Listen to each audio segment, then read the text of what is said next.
فضای مجازی برخلاف ظاهر پرطمطراقش. شنگول و شاد و پرطمطراق و پرسر و صداش نقش بسیار مستقیم، نه غیر مستقیم، مستقیمی در افسرده سازی کاربران خودش داره که حالا اگر لازم بود هر جا خواستید من میتونم جزئی تر در مورد این صحبت کنم. آره مبسوطم، اگه بشه مثالی هم بزنید خیلی خوبه.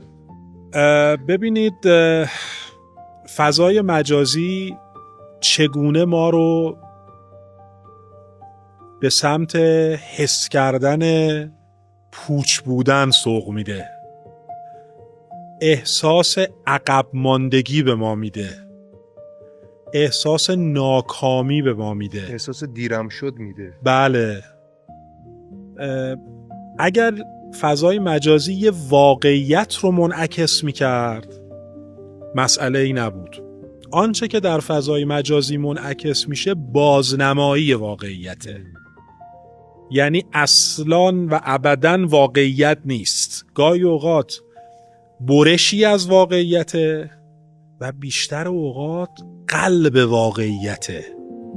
ببینید این داستان تراژیک فضای مجازیه.